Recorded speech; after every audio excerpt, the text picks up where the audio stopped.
Assalamualaikum warahmatullahi wabarakatuh. Hai, nama saya Dinda Suri. Hari ini saya akan menjelaskan tentang panduan langkah-langkah penyusunan dan pengembangan RPP.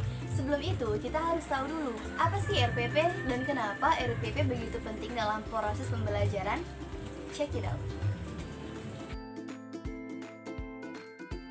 Jadi, RPP itu sendiri adalah rencana pelaksanaan pembelajaran. Sesuai dengan namanya, RPP adalah panduan, pedoman, pegangan, atau acuan bagi setiap guru dalam proses pembelajaran atau proses penyampaian input berupa informasi atau materi agar siswa lebih mudah memperolehnya.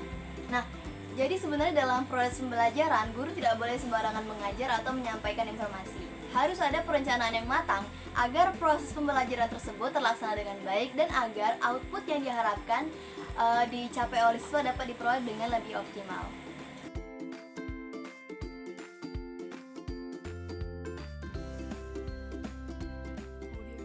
Pertama dan yang paling utama, guru harus mencantumkan identitas sekolah tersebut, mata pelajaran apa yang diajarkan, kelas dan semester yang diajarkan, serta berapa lama sih proses pengajarannya atau alokasi waktunya. Untuk materi pelajaran adalah materi yang digunakan untuk mencapai tujuan pembelajaran. Nah, di dalam RPP saya, materi pokoknya adalah cara bersosialisasi atau cara berinteraksi. Bagaimana cara menyapa, cara berterima kasih, cara meminta maaf, serta bagaimana cara merespon itu semua. RPP ini disusun untuk satu kompetensi dasar. Standar kompetensi dasar, dan indikatornya dikutip dari silabus yang disusun oleh satuan pendidikan. Jadi sebenarnya RPP kita ini tetap mengacu dengan ketentuan yang telah ditetapkan oleh pemerintah. Untuk alokasi waktunya diperhitungkan untuk pencapaian satu kompetensi dasar yang bersangkutan, yang dinyatakan dalam jam pelajaran dan banyaknya pertemuan. Oleh karena itu, waktu untuk mencapai suatu kompetensi dasar dapat diperhitungkan dalam satu atau beberapa kali pertemuan, tergantung pada karakteristik kompetensi dasarnya.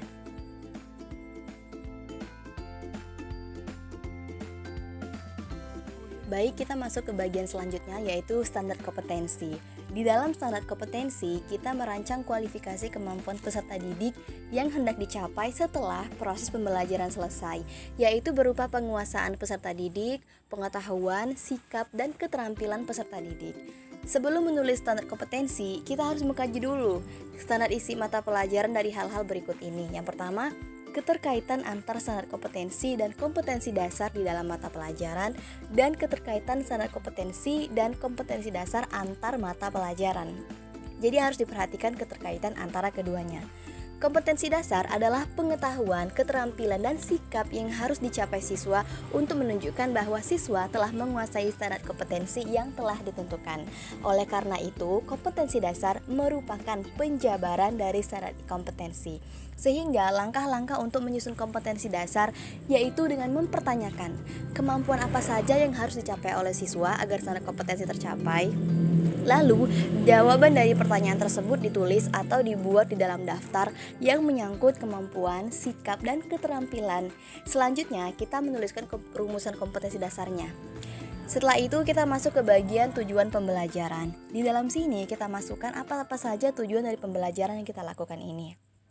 Apa yang kita harapkan akan dicapai oleh siswa?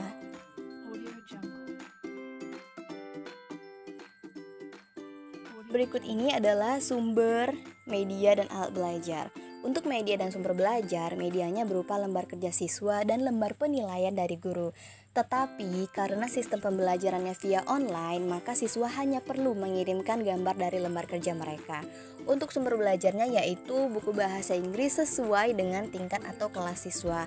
Nah, untuk alat atau bahan sangat berbeda dengan sistem pembelajaran luring ya, karena guru hanya memerlukan laptop dan ponsel sebagai alat utama.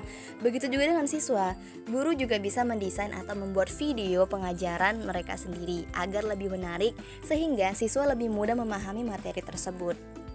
Kemudian ada metode atau mode pembelajaran. Biasanya untuk kegiatan pembelajaran offline, guru menerapkan atau menggunakan berbagai macam teknik, metode, strategi, dan pendekatan. Tetapi lagi, karena ini pembelajaran online, maka guru hanya bisa menggunakan pendekatan teacher center yang artinya dalam proses pembelajaran semuanya hanya berfokus pada guru. Dalam kegiatan online, siswa menjadi lebih pasif karena banyaknya keterbatasan dalam pembelajaran online.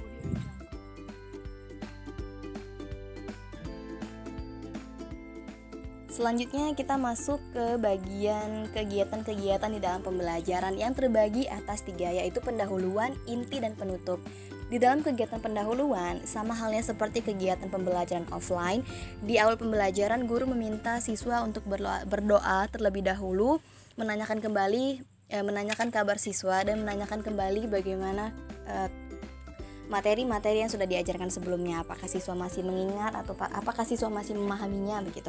Dan yang membedakannya adalah dalam kegiatan pembelajaran offline, di awal pembelajaran guru biasanya memeriksa keadaan siswa dengan mengecek kerapian kuku, seragam, dan rambut mereka. Setelah itu baru kita masuk ke kegiatan inti. Di sini kita diminta untuk menguraikan kegiatan apa saja yang kita lakukan selama proses pembelajaran, misalnya penyampaian materi. Setelah itu guru bertanya pada siswa, lalu memberikan tugas. Pada kegiatan penutup, guru mengakhiri seluruh aktivitas pembelajaran dengan cara merangkum, menyimpulkan, memberikan penilaian dan refleksi, serta umpan balik dengan bertanya pada siswa. Proses ini sangat penting ya untuk mengetahui seberapa jauh pemahaman siswa terhadap materi yang telah kita sampaikan. Dan yang terakhir, penilaian. Ada beberapa cara penilaian, yaitu penilaian pengetahuan dan keterampilan. Dan guru juga harus menyiapkan rubrik penilaian dalam proses pemberian skor pada siswa. Nah, gimana? Cukup mudah kan? Sebenarnya sulit sih, tapi kalau nanti sudah terbiasa, kita pasti akan lebih mudah merancangnya. Semoga video ini memberikan banyak manfaat untuk kita semua, terutama untuk saya. Di akhir kata, saya Dinda Suri, pamit undur diri. Assalamualaikum warahmatullahi wabarakatuh.